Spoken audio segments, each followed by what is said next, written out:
Panorama group, जो सोचता है वो करता है। आपके अपने सपनों का आशियाना।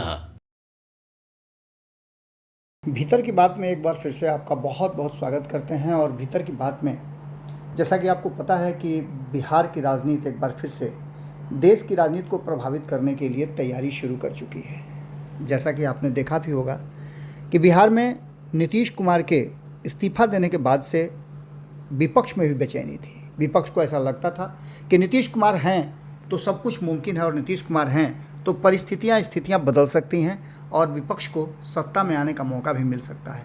लेकिन जैसे ही नीतीश कुमार ने इस्तीफा दिया, उसके बाद से सारी कहानी बदल गई है। और इस बदली हुई कहानी में एक बात तो साफ साफ नज़र आ रही है कि कहीं ना कहीं अब नीतीश कुमार जिस परिस्थिति में है, उस परिस्थिति में नीतीश कुमार से उम्मीद नहीं की जा सकती है। विपक्ष किसी भी तरह का उम्मीद नहीं कर रहा है, और विपक्ष को ऐसा लग रहा है कि नीतीश कुमार जिस परिस्थिति में है, उस परिस्थिति में वो बहुत कुछ करने की स्थिति में भी नहीं है।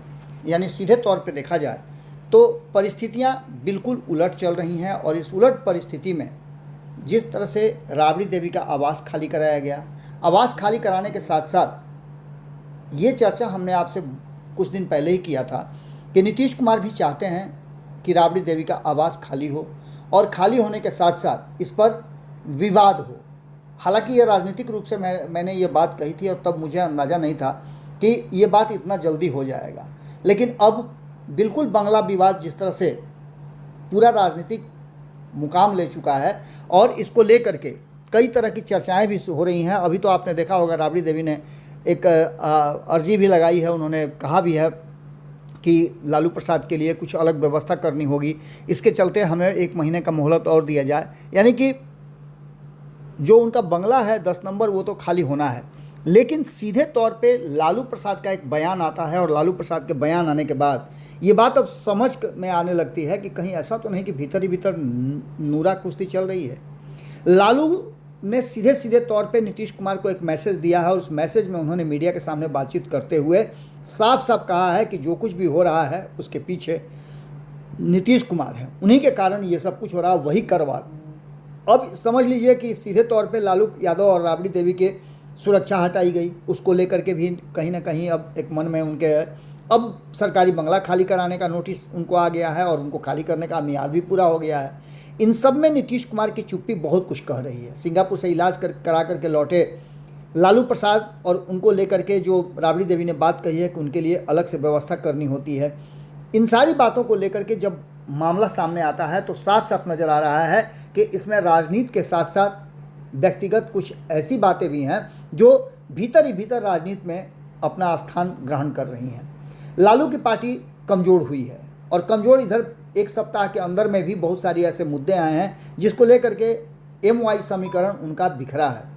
यानी सीधे तौर पे कह सकते हैं कि जिस तरह से कोचिंग विवाद हुआ है, और कोचिंग विवाद में यादव वर्सेस मुस्लिम को रंग दिया जा रहा है, उसको लेकर के भी कहीं ना कहीं एक बात समझ लीजिए आप कि दोनों के फैन फॉलोइंग अच्छे खासे हैं, चाहे वो रोशन हो, आनंद हो, या फिर खान सर हो। दोनों के फैन फॉलोइंग अच्छे खासे संख्या में है, और ये युवा हैं जो वोट भी करते हैं, और कहीं ना कहीं ये युवा बदलाव की तरफ भी आगे देख रहे हैं। ऐसे में MY समीकरण जो लालू प्रसाद ने बनाया था, उस समीकरण पर असर पड़ता हुआ दिखाई दे रहा है। तो दूसरी तरफ आपको बताएं कि भविष्य की कई संभावनाएं हैं जो राजनीतिक रूप से कई समीकरण सेट करती हैं। हालांकि दूर दूर तक ऐसा कोई अनुमान नहीं लगाया जा सकता। हालांकि अनुमान तो लगाया जा सकता है, लेकिन पक्के तौर पे नहीं कहा जा सकता है कि आगे क्या होगा, क्योंकि वर्तमान जो स्थिति बनी है उसमें विपक्ष एक बार फिर से बहुत बड़े झटके से उभरा नहीं है।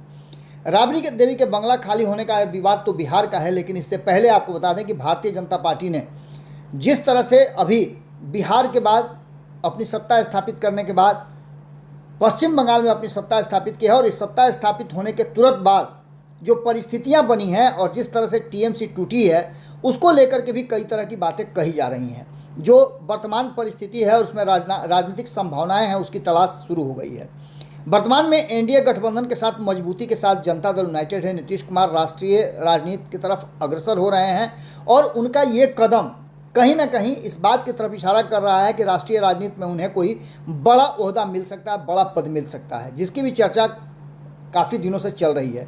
तो दूसरी तरफ राजद की अगर बात करें तो राजद जो है लालू प्रसाद और तेजस्वी यादव जिस तरह से अदालती मुकदमों में फंसे हुए हैं, अदालत का संकट उन पर है, गिरफ्तारी की भी बात कई बार कही जा रही थी, इसके साथ साथ उनका बंगला भी खाली हुआ, सुरक्षा की बात की जा रही थी, सुरक्षा में भी कमी आई है। इन सभी बातों को लेकर के जहां एक तरफ ये सिंपैथी कार्ड खेल सकते हैं, वहीं दूसरी तरफ विपक्ष को एकजुट करने की एक बड़ी जिम्मेवारी जो तेजस्वी यादव पर थी। चूंकि लालू प्रसाद यादव अब मूवमेंट ज़्यादा नहीं कर सकते हैं, तो ऐसी स्थिति में लालू प्रसाद को तो आप किनारे ही कर दीजिए, जब उनके पास कोई आएगा तब वो इस तरह की बात करेंगे, या तेजस्वी यादव को वो कोचिंग दे सकते हैं। लेकिन सदैव जिस तरह से वो घूम रहे थे 2022-23 में नीतीश कुमार के साथ, उस तरह से होना संभव नहीं लगता है।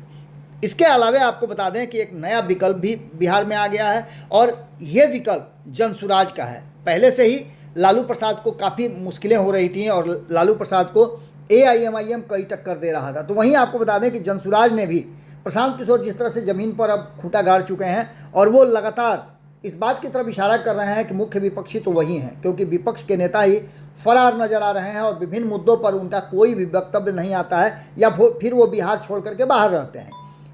प्रशांत किशोर पूरी तरह से बिहार में जम गए हैं और उन्होंने कहा भी है कि वो व्यवस्था परिवर्तन के लिए आए हैं और इसको वो करके दम लेंगे। आगे आने वाले समय में हमने आपको बताया भी था कि बहुत सारी संभावनाएं तो बनती है, लेकिन सबसे बड़ी बात है कि नीतीश कुमार जिस बात का इंतजार कर रहे हैं वो 2027 में होने की संभावना प्रबल है।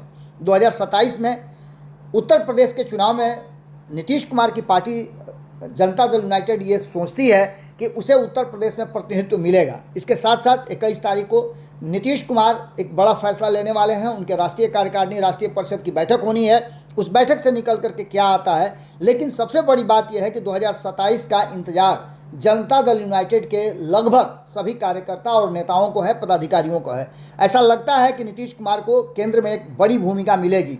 बड़ी भूमिका में क्या हो सकता है आप अच्छी तरह से समझ रहे हैं कि 2027 में ही चुनाव होने वाले हैं राष्ट्रपति और उपराष्ट्रपति के।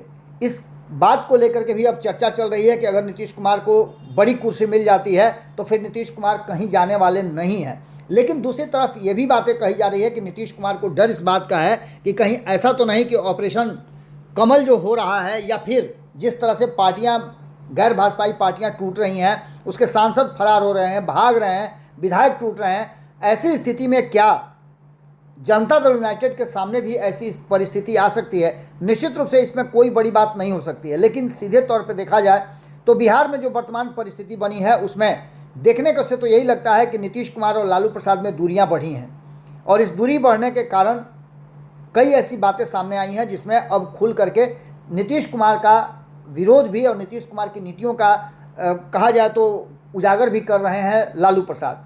दूसरी तरफ ये भी कहा जा रहा है कि कहीं ऐसा तो नहीं कि ये नूरा कुश्ती है, दोनों एक दूसरे के साथ भीतर ही भीतर जुड़े हुए हैं, और जो परिस्थिति है उस परिस्थिति को नाप करके भाप करके आने वाले समय में कोई बड़ा खेल करेंगे। सबसे बड़ी बात यह है कि जिस तरह से लालू प्रसाद ने नीतीश कुमार को कटघरे में खड़ा किया है कि वो उन्हीं के कारण ये सब कुछ हो रहा है, ये क्या नीतीश कुमार को एक मैसेज है? अगर ये मैसेज है तो इसके बाद अभी तक कोई फैसला नहीं आया है, और फैसला आएगा तो उस फैसले से पहले ही भारतीय जनता पार्टी के भीतर भी हलचल बढ़ी हुई है। यानी भारतीय जनता पार्टी नीतीश कुमार को कोई बड़ा ओहदा दे करके इस संभावना को ही समाप्त करने की कोशिश करेगी। देखना होगा कि क्या निकल के सामने आता है, लेकिन एक बात तो तय मान के चलिए कि लालू प्रसाद और नीतीश कुमार कब राजनीतिक पासा पलट दें ये कहना बड़ा मुश्किल होता है।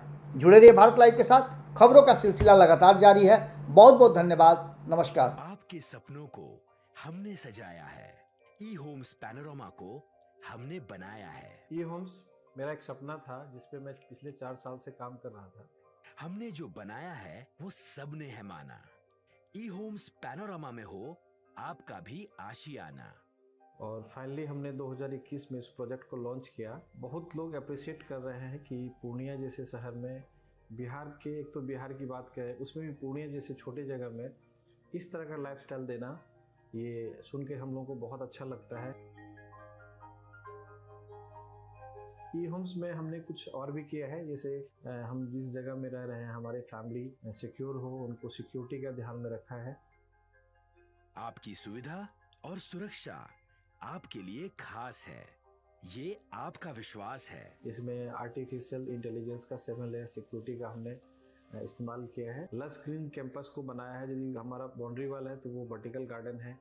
ये जितनी भी फैसिलिटी होता है एक इंटरनेशनल टाउनशिप में, ई होम्स है, ये हम लोग विश्वास नहीं कर पा रहे हैं। जो भी हमारे मित्र दोस्त या जो भी हमारे बाहर के बाहर आते हैं तो हम लोगों को बहुत अच्छा सुनने को मिलता है और बहुत अच्छा क्रेडिट मिल रहा है। वो सारा हमने सिर्फ एक बिल्डिंग नहीं बनाया, हमें एक बहुत अच्छा लाइफस्टाइल दिया ई होम्स में, और मेरा एक सपना था जिसको मैं आज फुलफिल होते हुए देख पा रहा हूँ। ये आपका आवास है। ई होम्स पैनोरमा में अब आपका निवास है। E Homes Panorama, luxurious lifestyle redefined. Panorama group, जो सोचता है वो करता है। अगर ये वीडियो पसंद आई और वह बिहार के राजनीति और बिहारियत से सरोकार रखेनी तो सब्सक्राइब बटन दबा के चैनल के सब्सक्राइब कर ली। ओजे एगो घंटी बा, ओकरा बटन दबा देला से कुल सटीक और मारक खबर रुआ मुफ्त में मिल जाई।